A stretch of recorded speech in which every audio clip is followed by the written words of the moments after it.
Senador, boa noite, Piotr, colegas. Senador, você fez menção ao 8 de janeiro. O STF, ele sempre encampou a questão do garantismo penal. Só que nos anos 80 surgiu uma teoria chamada direito penal do inimigo.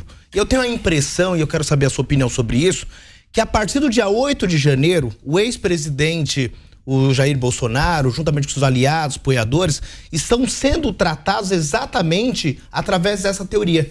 A partir do momento que o STF, e isso muito me preocupa, encampa esse direito penal do inimigo, ele começa a diminuir direitos fundamentais ao ponto que a sociedade, por si só, ela é totalmente massacrada. Então a minha pergunta é, diante do que aconteceu dia 8 de janeiro, os excessos que o STF vem praticando, que é fato, como professor de direito constitucional, posso afirmar com veemência.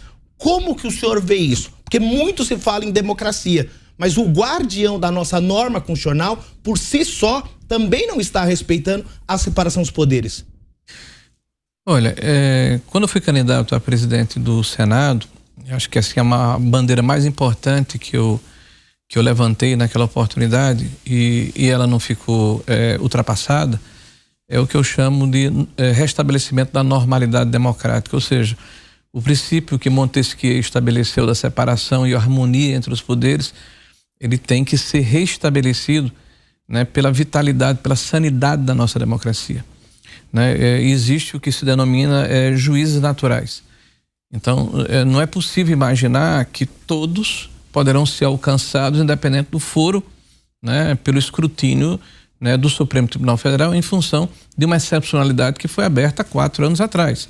Eu me lembro que, sei lá, 8 anos atrás, havia uma crítica muito contundente da esquerda brasileira em relação à atuação da Lava Jato, do que eles denominavam de juízo universal, né, que criava as questões conexas a partir de uma apreensão, né, de um depoimento, de uma delação, e você tinha infinitas ações policiais. Isso virou uma espécie de novela mexicana. Toda semana você tinha uma nova operação. E isso gerou uma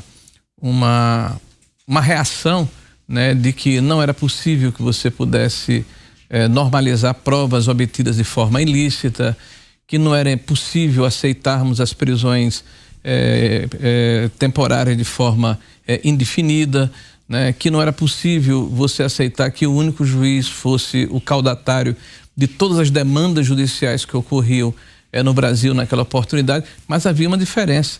Era o primeiro foro, né? Era a primeira instância, então havia instâncias subsequentes onde eventuais injustiças poderiam ser corrigidas. Nesse momento, nós temos uma supressão de instâncias, né? Então é um pouco mais sério. O que é que nós estamos propugnando?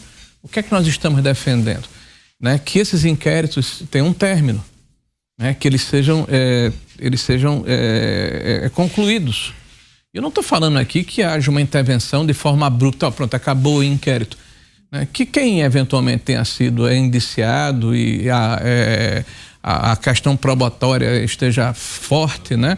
Ela seja apresentada, o inquérito seja concluído, né? E que cada um que porventura seja indiciado tenha o seu processo dentro do seu juízo natural. E o STF volte ao seu trilho originário, né, de julgar as questões importantes do ponto de vista constitucional, que o Executivo faça as suas ações e que o Legislativo cumpra a sua missão. É isso que nós estamos buscando, né? E eu acho que isso é importante para o Brasil. Nesse momento, mais do que nunca, esse é o papel que se espera do próprio Congresso Nacional. Eu tenho falado com o Rodrigo Pacheco de que é importante que ele exerça o papel como presidente da instituição e que a discussão ela não seja fulanizada. Não é contra ou em função de um único ministro do Supremo Tribunal Federal, é com a instituição. Então, o Congresso Nacional, com o Supremo Tribunal Federal, com o Executivo, que certamente querem o mesmo, ou seja, o restabelecimento dessa normalidade democrática, busque o término dessas excepcionalidades para que nós possamos viver, né, de uma forma, eu diria, harmoniosa, com cada um fazendo o seu papel. Senador, eu vou trazer o professor Suano já para o debate, o Héctor, só para perder esse momento.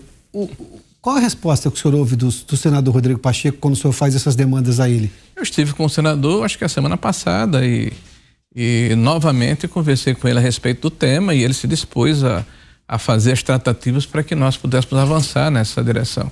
Eu tenho conversado com líderes de oposição, desculpe, de governo, né, porque o uso do cachimbo faz a boca torta, né? Recentemente estive no governo, né? Mas tenho conversado com líderes no Senado que fazem parte do governo, fazendo ver a eles que não interessa a ninguém. Todos aqueles que defendemos a democracia temos o direito legítimo, né, de termos a nossa visão em relação ao país. Então, por exemplo, eu considero que o PT está equivocado, que o que ele propõe para o país é deletério, é ruim.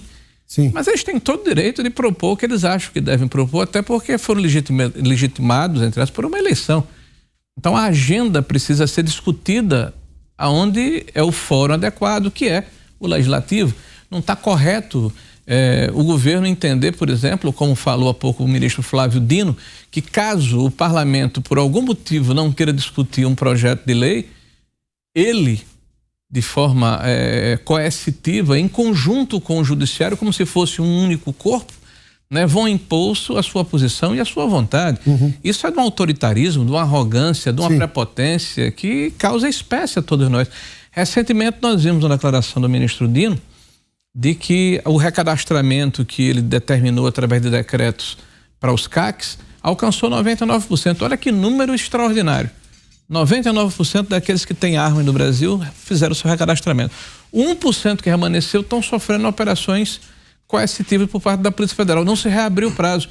Mas nós temos aí milhões de armas na mão de bandidos, de facínoras, de marginais. Eu não vejo a mesma proficiência, a mesma vontade, a mesma operosidade, né, do ministro da Justiça para resolver um problema que é muito mais efetivo, muito mais gritante, que é essa condição do crime organizado no país. As armas ilegais nas mãos dos ilegais. Não tenha dúvida.